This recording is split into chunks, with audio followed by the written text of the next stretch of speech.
అందరూ కూడా బాగుండాలని మనస్ఫూర్తిగా కోరుకుంటూ ఈరోజు వీడియోలోకి వెళ్ళిపోదామా.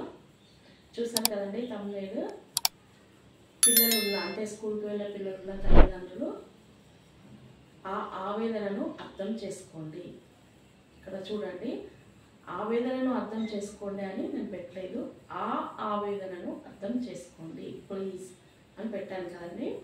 అయితే ఆ తమ్ముళ్ళ గురించి ఎందుకు పెట్టాను అనేది మాట్లాడుకోవడానికి ముందు ఫస్ట్ మన పిల్లలకు ప్రీవియస్ వీడియోలో మాయా రాల ఈ పదాలను మనం నేర్పించాం కదండి. ఈరోజు మరొక 4 పదాలను పిల్లలకు నేర్పించాక మనము ఆ టాపిక్ గురించి మాట్లాడుకుందామండి. ఓకేనా అండి? మరి స్టార్ట్ చేద్దామా. ఈరోజు వా, షే, షా, సా పదాలు. వా, షే, షా, సా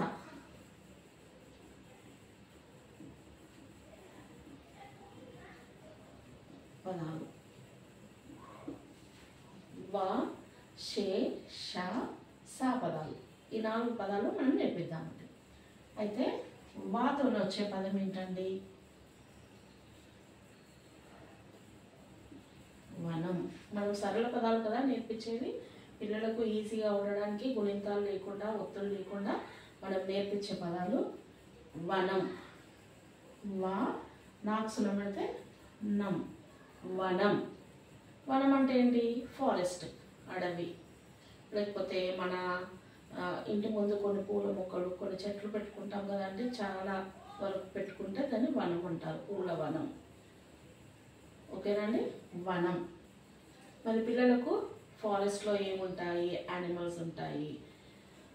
ఏ పిల్లలకు ఏ యానిమల్ అంటే ఇష్టము, మరి ఫారెస్ట్లో అంటే అడవిలో జంతువులకు ఏ విధంగా ఆహారం లభిస్తుంది అంటే ఇలాంటివన్నీ కూడా, ఇలా టాపిక్ వచ్చింది కాబట్టి మనం అక్కడ అవి కూడా కొంచెం చెప్పుకుంటూ ఇలాంటి పదాలు నేర్పించవచ్చు. ఓకేనా అండి? వనం.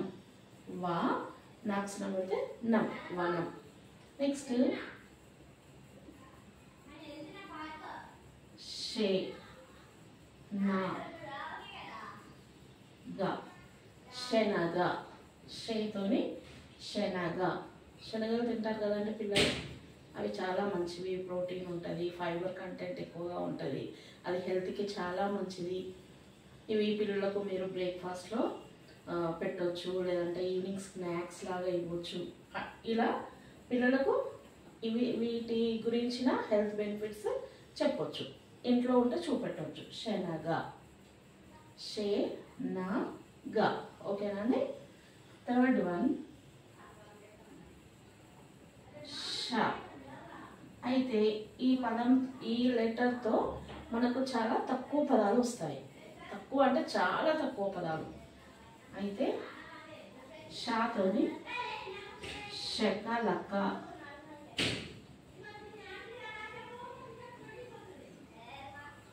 శకలక. మనకు సాంగ్ ఉంది కదండి, శకలక బేబీ అని. ఓకేనా అండి? మరి శకలక అంటే మనకు ఒత్తులు, గుణింతాలు వస్తే మనకు పదాలు వస్తాయి షాతోని.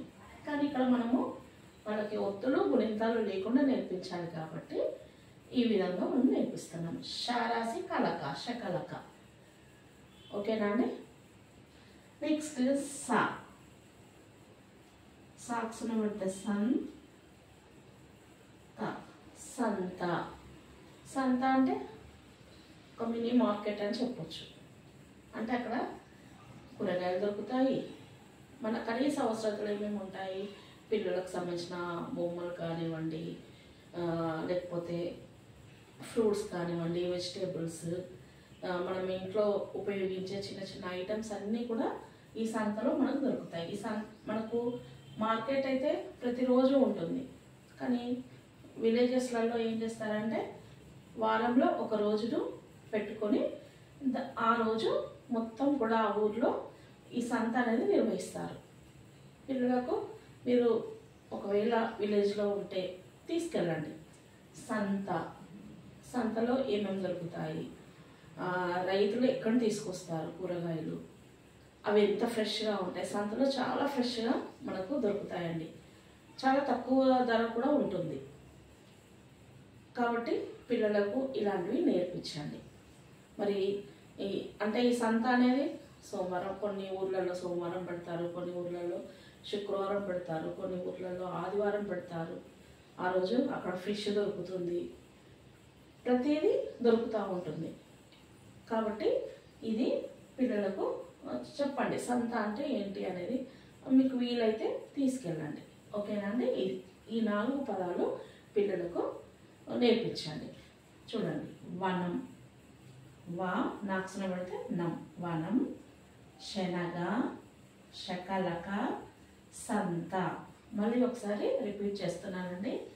వనం, శనగ, శకలక, సంత.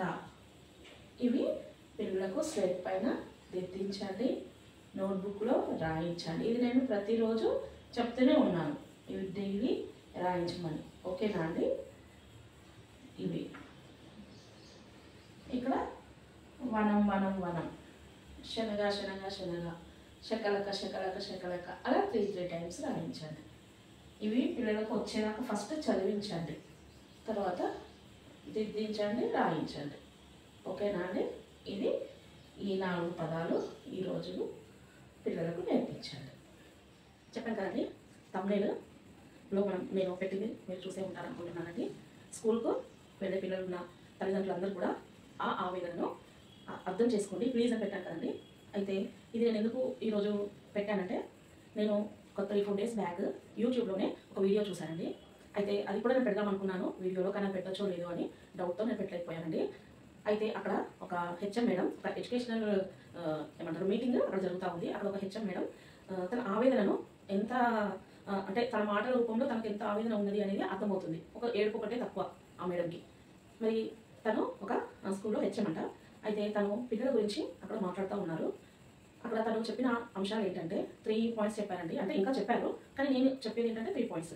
ఒకటి, పిల్లల హెయిర్ క్రాఫ్ట్ గురించి అండి. నెక్స్ట్ వచ్చేసి పిల్లలు టీచర్స్ కొడితే పిల్లలు ఎలా రియాక్ట్ అవుతున్నారు, పేరెంట్స్ ఎలా రియాక్ట్ అవుతారు అనేది కూడా కొంచెం ఆ విషయాన్ని కూడా షేర్ చేశారు. ఇంకొక అంశం ఏంటంటే పేరెంట్ టీచర్ మీటింగ్కి పేరెంట్స్ అసలు అటెండ్ అవుతున్నారా లేదా అనే విషయాన్ని గురించి చెప్పారండి. అయితే ఇక్కడ మనము అంటే పేరెంట్స్ తెలుసుకోవాల్సిన అంశం ఏంటంటే, అక్కడ మేడం గారు ఎంత బాధపడుతున్నారంటే, పిల్లలు చెప్పిన మాట వినట్లేదు, వాళ్ళ హెయిర్ రకరకాలుగా డిజైన్స్లో కటింగ్ చేయించుకుంటున్నారు. ఒకవేళ అలా చేస్తే ప్రక్కన ఉన్న పిల్లలు కూడా ఇదే అవుతుంది కదండి, డిస్టర్బ్ అవుతారు పిల్లలు. అంటే అన్ని స్కూల్స్, ఏ స్కూల్స్ అయినా కూడా కొన్ని రూల్స్ అండ్ రెగ్యులేషన్స్ అయితే ఉంటాయి, వాళ్ళు పెట్టుకుంటారు. అంటే పిల్లలు ఈ రకంగానే ఉండాలి మా స్కూల్లో చదివే పిల్లలని. మరి దాన్ని పిల్లలు ఓవర్కమ్ చేయకూడదు కదండి. అయితే అది గవర్నమెంట్ స్కూల్ అయినా కానివ్వండి, ప్రైవేట్ స్కూల్ అయినా కానివ్వండి. ప్రైవేట్ స్కూల్ అయితే రూల్స్ అన్నీ కూడా స్ట్రిక్ట్గానే ఉంటాయి. వచ్చి గవర్నమెంట్ స్కూల్స్కి వచ్చేసరికి పేరెంట్స్ కూడా కొంచెం ఎక్కువగానే టీచర్స్ ఏదన్నా కూడా రియాక్ట్ అవుతూ ఉంటారు. కాబట్టి ఆ మేడం గారు చాలా బాధతో చెప్తున్నారు, పిల్లలు కటింగ్ ఎలా ఉంటుందంటే, ఒక పిచ్చుక గూళ్ళని అక్కడ పిచ్చుకలు గూళ్ళు పెట్టుకోవచ్చు, అంటే ఒక నెస్ట్ తయారు చేసుకోవచ్చు. అంటే పిల్లలు అంత క్రాఫ్ట్ పెంచుకొని వాళ్ళ క్రాఫ్ట్ అనేది అంత పెంచుకొని స్కూల్కి వస్తున్నారు. అంటే ఒక ఫ్యాషన్ వరల్డ్ కాదు కదండి స్కూల్ అనేది, ఫ్యాషన్ వరల్డ్ అయితే కాదు. కాబట్టి అలా చేసే, అంటే క్లాస్లో ఒక్కరు ఉన్నా సరే మిగతా పిల్లలు కూడా అలా చేసే అవకాశం ఉంటుంది. కొంతమంది పిల్లలు ఏంటంటే కొన్ని లెటర్స్ని కటింగ్ అలా చేసుకుంటారు. కొంతమంది పిల్లలు ఏంటంటే చుట్టూ ఒక ఏమంటారు, ఎయిర్పోర్ట్లో ఏ విధంగా ఉంటాయో రూట్ అలా డ్రా చేసుకుంటూ ఉంటారు. అన్ని దారులు, పొలాలలో మన దారులు ఎలా వంకలు వెళ్తాం కదండి, అలా మన పిల్లలు కళలో అన్ని డిజైన్స్ వేసుకుంటారు. అయితే అలా చేయొద్దు. ఒకవేళ వాళ్ళు హెయిర్ బాగా పెంచుకొని పిల్లలు దాన్ని ఇలా అనుకోవడము, స్టైల్గా ఇలా అనుకోవడము పిల్లలకు తెలియదు. అయితే ఇక్కడ ఏంటంటే పేరెంట్స్ ఇంట్లో చెప్పుకోవాలి. కొంతమంది పేరెంట్స్ అయితే ఏదో మూవీలో ఉంది వాళ్ళని చూసి మా పిల్లలు కూడా, ఆ పిల్లలు అడుగుతారు మాకు ఇది ఇలా ఉండాలని. తల్లిదండ్రులు ఏంటంటే కాదని లేక పిల్లలు ముచ్చటపడుతున్నారు, సో చేయించుదామని ఒక వాళ్ళని ఎందుకు బాధ పెట్టడము అనే విషయంతో చేయిస్తారు. కానీ అది కరెక్టేనా అది ఒకసారి మనము ఆలోచించుకోవాలండి. ఎందుకంటే ఇది మన పిల్లలు స్కూల్కి సంబంధించిన విషయం. ఇంట్లో ఉంటే ఓకే, లేకపోతే సమ్మర్లో చేయించుకుంటే ఓకే, కానీ స్కూల్కి వెళ్ళే టైంలో పిల్లలు అలా చేయించుకోవడం వల్ల మిగతా పిల్లలు కూడా అలా చేయించుకోవాలనేది ఉంటుంది. నెక్స్ట్ వచ్చేసి పిల్లలకు అది కంఫర్టబుల్గా ఉండదు. వాళ్ళు చదువుకునేటప్పుడైనా రాసుకునేటప్పుడైనా అది కంఫర్టబుల్గా అనేది ఉండదు. ఇప్పుడు మనము పిల్లలకు యూనిఫామ్ ఎందుకు పెడతారండి? మిడిల్ క్లాస్ అయినా, పూర్ పీపుల్ అయినా, రిచ్ వాళ్ళైనా ఎవరైనా ఒకటే, అలా ఈక్వల్ అనే అక్కడ చూపించాలి. ఒక స్కూల్కి ఒక ఐడెంటిఫికేషన్ అనేది ఉండాలి. కాబట్టి అంటే ఈ పలానా స్కూల్ వాళ్ళ యూనిఫామ్ ఇది, ఆ పిల్లలు ఎక్కడ కనబడినా ఈజీగా మనం ఐడెంటిఫై చేయవచ్చు. ఆ ఉద్దేశంతో యూనిఫామ్ అయితే పెడతారు కదా. మరి అలా పిల్లలు అంటే టీచర్స్ పిల్లలకు అలా చేయించుకోవడం వల్ల టీచర్స్ కూడా చాలా ఇబ్బందిగా ఫీల్ అవుతారు. కాబట్టి పిల్లలను తల్లిదండ్రులు ఒకవేళ పిల్లలు అడుగుతారు, అడగలేని నాన్నను మూవీస్ ప్రభావమేనా అంటే మూవీస్లో హీరోస్ ఉంటారండి, వాళ్ళు చేసుకుంటారు. అది కాస్త మనకి ఎంటర్టైన్మెంట్ పరంగా మనము ఓకే. వాళ్ళ పిల్లల్ని చూడండి మీరు, వాళ్ళ పిల్లలు అలానే చేసుకుంటారా? చేసుకోరు కదా. ఒకసారి మనం గమనిస్తే వాళ్ళ పిల్లల్ని కూడా గమనిస్తే వాళ్ళు అలా ఉండరు, వాళ్ళు నార్మల్గానే ఉంటారు. మరి మనం ఎందుకు పిల్లల్ని అలా ఎంకరేజ్ చేయాలి? మనం ఎంకరేజ్ చేయడం అనేది కూడా కాదు, పిల్లలు ముచ్చట పడుతున్నారని మనం ఎందుకు చేయించాలి? స్కూల్కి వెళ్ళే పిల్లలకు ఎవరికి కూడా అలా చేయించడం అనేది కరెక్ట్ కాదు. పిల్లలకు స్కూల్లో ఏవైతే చెప్తారో ఓకే, ఆ స్కూల్లో అలౌ చేస్తే ఓకే. మన వాళ్ళు స్కూల్లో ఏ స్కూల్లో అలాంటి అలౌ చేయరు కదండి. కాబట్టి అంటే ఆ మేడం ఏం చెప్తున్నారంటే, ఒకవేళ కటింగ్కి మేము కూడా నేను డబ్బులు ఇచ్చి చేయించితే వెంటనే పేరెంట్స్ వస్తారు, లేకుంటే పిల్లలు బాధపడతారు, వాళ్ళు ఇంకా వేరే వేరే రూట్స్ వెతుక్కుంటారు అని చెప్తున్నారు. మరి అంత బాధ టీచర్కి ఎందుకు పడాలి? పిల్లలు ఎలా ఉన్నా వాళ్ళకైతే సంబంధం లేదు కదండి. కానీ అక్కడ ఏంటంటే పిల్లలు కూడా ఒక మంచి వేలో వెళ్ళాలి అనే ఉద్దేశంతో టీచర్స్ ఎవరైనా అంత బాధపడతారు. ఇంకొకటి ఏంటంటే పేరెంట్ టీచర్ మీటింగ్కి పేరెంట్స్ అటెండ్ అవ్వరు. ఎస్, పేరెంట్స్ టీచర్ మీటింగ్కి పేరెంట్స్ చాలా మంది అటెండ్ మంది అన్ఎడ్యుకేటెడ్ ఉంటారు. వాళ్ళు ఏంటంటే మాకేం తెలియదు, మేము వెళ్ళి ఏం మాట్లాడాలి అనే ఉద్దేశంతో కూడా కొంతమంది వెళ్ళకపోవచ్చు. కానీ చాలామంది పేరెంట్స్ అయితే మేమేం చేస్తాము, వాళ్ళే ఏదో ఒకటి రిపోర్ట్ ఉంటుంది, ఏదో ఒకటి చూసి సిగ్నేచర్ పెడితే సరిపోతుంది అనే ఉద్దేశంతో కొంచెం కేర్లెస్గా ఉంటారు. కొంతమంది పేరెంట్స్ అయితే చక్కగా వెళ్తారు. అయితే ఆ పేరెంట్ టీచర్ మీటింగ్కి కంపల్సరీ వెళ్ళాలండి. ఏమంటారు, చదువు లేకపోయినా కూడా ఆ పేరెంట్స్ కూడా వెళ్ళొచ్చు. క్వాలిఫికేషన్ ఇది ఉండాలి, ఇది ఉండకూడదని అయితే రూల్స్ ఏం లేవు కదండి పేరెంట్స్కి. కాబట్టి ఖచ్చితంగా వెళ్ళాలి. వెళ్తే పిల్లల బిహేవియర్ ఎలా ఉంటుంది స్కూల్లో, వాళ్ళ ఇంట్లో కూడా పిల్లల బిహేవియర్ ఎలా ఉంటుంది టీచర్స్ అడుగుతారు. ఇంట్లో పిల్లల ప్రవర్తన ఎలా ఉంటుంది అనేది పేరెంట్స్ అడుగుతారు. పేరెంట్స్ టీచర్స్ అడగవచ్చు, స్కూల్లో మా పిల్లల బిహేవియర్ ఎలా ఉంటుంది అంటే అక్కడ ఇద్దరు కూడా తెలుసుకోవచ్చు. నెక్స్ట్ పిల్లల ప్రోగ్రెస్ తెలుసుకోవచ్చు, వాళ్ళకు మార్క్స్ ఎలా వస్తున్నాయి, ఏ సబ్జెక్ట్లో వీక్ ఉన్నారు, ఈ విషయాలు కూడా తెలుస్తాయి. కాబట్టి ఖచ్చితంగా అటెండ్ అవ్వండి. ఎందుకంటే వాళ్ళు కష్టపడే మీటింగ్ని ఒకరోజు నెలకు ఒకరోజు పెడతారు. ఆ పెట్టినప్పుడు ఎవరు పేరెంట్స్ రాకపోతే వాళ్ళకి కూడా అంటే అంత ఇంట్రెస్ట్ అనిపించదు. పేరెంట్స్ అటెండ్ అయితే ఇంకా టీచర్స్కి కూడా చాలా ఇంకా మేము ఈ రకంగా ముందుకెళ్ళాలి, ఈ రకంగా ముందుకెళ్ళాలి అనేది వాళ్ళకు కూడా తెలుస్తుంది. కాబట్టి ఖచ్చితంగా ఈ దీనికి వెళ్ళండి. ప్రతి ఒక్క పేరెంట్ అంటే మీకు వీలు కాకపోతే కనీసం కాల్ చేసి ఈరోజు మీటింగ్లో ఏమైంది అనే విషయాన్నైనా తెలుసుకోండి. నెక్స్ట్ వచ్చి పిల్లలకు పనిష్మెంట్ టీచర్స్ ఇవ్వచ్చా ఇవ్వకూడదా? అక్కడ మేడం ఏం చెప్తున్నారంటే, ఏదైనా ఒక మాట అంటే పిల్లలు చాలా ఫీల్ అవుతారు. వేరే వేరే మార్గాలు, ఇంకా అది మనం దీంట్లో అంత పెద్ద నేనైతే చెప్పలేను, కానీ అది వేరే సబ్జెక్ట్ మరి వాళ్ళు బాధపడుతూ ఉంటారు. పేరెంట్స్ కూడా ఊరుకోరు. ఇంకొక వీడియో కూడా చూశాను, ఆ టీచర్ని ఆ పేరెంట్ చాలా ఎంత అరుస్తుందంటే, పేరెంట్ మేము ఇంట్లోనే పేరెంట్స్ పిల్లలను కొట్టుకోము, మీరెవరు అని అంటున్నారు. మరి కరెక్టే, ఈ రోజులలో ఒకరు ఇద్దరే ఉంటున్నారు పిల్లలు.